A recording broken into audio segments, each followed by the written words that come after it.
Hi guys! Welcome back again to my video. Nakapag-video ako ulit today. Napansin nyo na nakapag-makeup ako kasi galing kami ng church kanina. So yes, magsi-start na ako guys. And ang aking video today is about I will show you my hospital bag. My baby's hospital bag. Tadaan! Ito yung hospital bag ko guys. Yan. Tapos mayroong zipper dito sa likod. And pag gamitin siya ganito. Yan.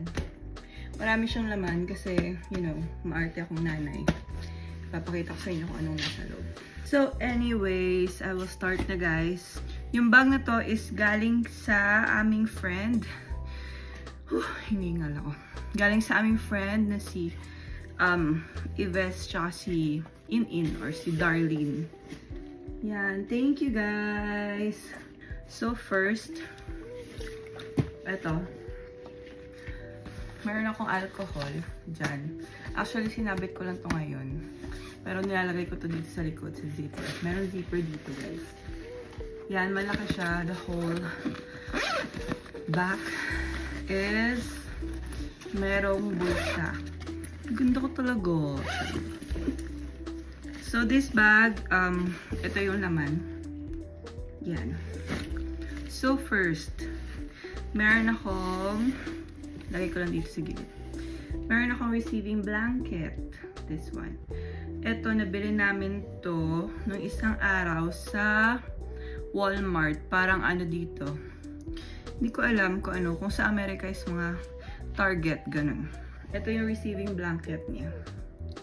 Diba? Ang cute. Super pink. Kasi baby girl yung anak namin. Yung ginawa ko pala sa pag-arrange ng mga gamit ni Amara sa loob ng bag. Nilagay ko siya sa mga ziplocs.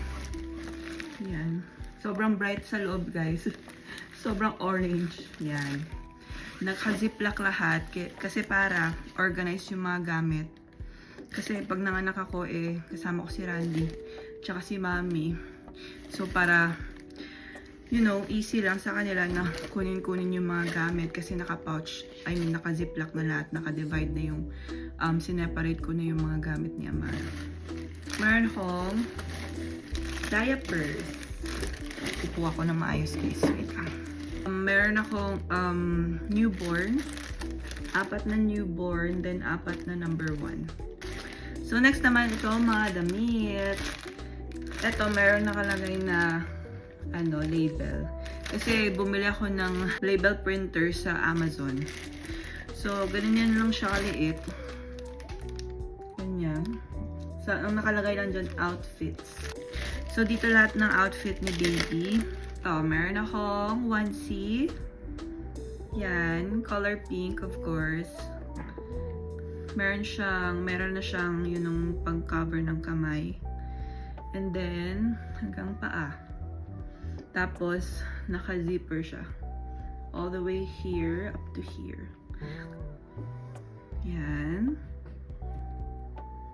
Yan. Meron akong, tawag na ito, bonnet. Head cap. Yan. Color white. Tapos, meron ako, ang cute nito. Ang tawag na ito, mittens. Isang pair. Yan. Ito is, sino to? Si Mickey Mouse? Or si Minnie Mouse pa to? Yan, ang cute. Isang pair. Para maraming pagpipilian si Randy, no? Tapos, meron akong isang pair ng medyas from Gap also. Yan. Ito yung isang damit niya. Yan. Ang cute! Diba? Super cute. Ang ganda ng print. Yan. Ang daddy niya na bahala pumili ng damit. Tapos ako naman pipili ng damit ng pang-uwi na dito sa bahay. The last two.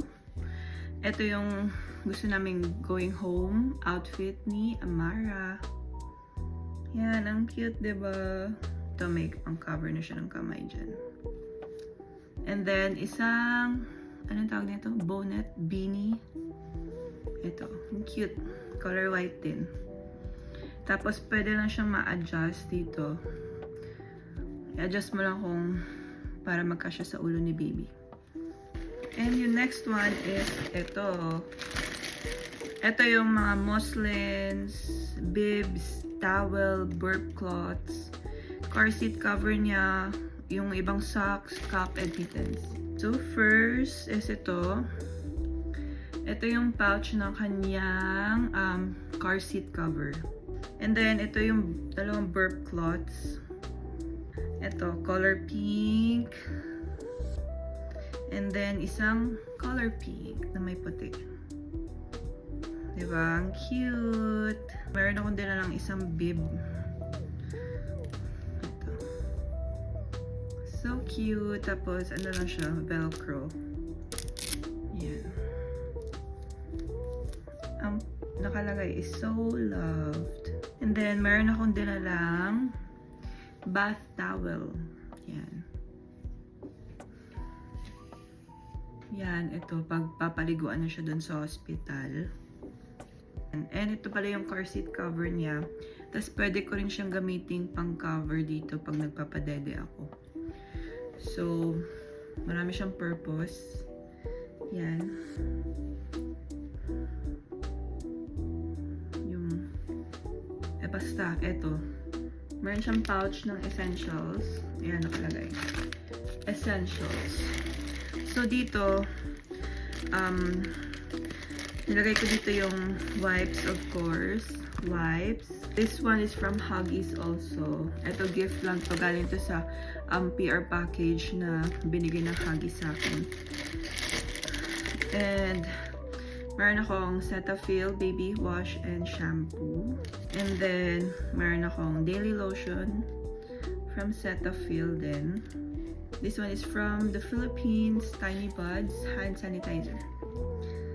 Meron ako ditong Pseudo Cream. Ito. Meron akong D-Drops Liquid Vitamin D3 Supplement for Baby. Ang kanyang bottle na binili namin is from Dr. Brown's. Binili namin isang box. May 5 siyang laman. Tapos 3 malalaki. Tapos 2 ganito. Meron akong lalagyan na kanyang pacifier. Diba ang cute? Sabit mo lang dito sa bag. So, ito, na-order ko to sa Amazon. Para mga $7 lang yata to. This one is from Ubi. Ubi brand. Yan, tapos may 2 siyang compartment. Ito. May laman na siya. And ito. So, bumili na kami ng pacifier niya. 0 to 6 months. Yan. 2 color. And from Avent. Yung brand ng pacifier niya. Ito na lang yung laman. Konti na lang. Last one is meron akong wipes from Aleva Naturals. Bamboo Baby Hand and Face Wipes. Yan. Nakita ko lang to sa TikTok na maraming reviews na maganda siya. So, ito gagamitin ko lang to sa face ni baby. Yes. Yan. So, that's it, guys. Napakita ko na sa inyo ang aking baby hospital bag. And I'm so very thankful na naayos ko ng lahat. And, yeah, na-prepare ko ng lahat kasi, you know, 35, magdo-36 weeks na ako this Thursday. So, hindi natin alam, diba? So, at least na-prepare ko na lahat ng gamit ni baby. Nandito na sa loob ng bag. Para pag, you know, pag sumakit na yung tiyan ko, go na kami. Diyan lang naman yung hospital. Mga 2 kanto lang galing dito sa bahay. So, yes. That's it, guys. Thank you for watching. And, yes, I hope you enjoyed the video. Thank you. Then, I'm 36. Ay, magto-36 na pala ako. Ngayong Thursday,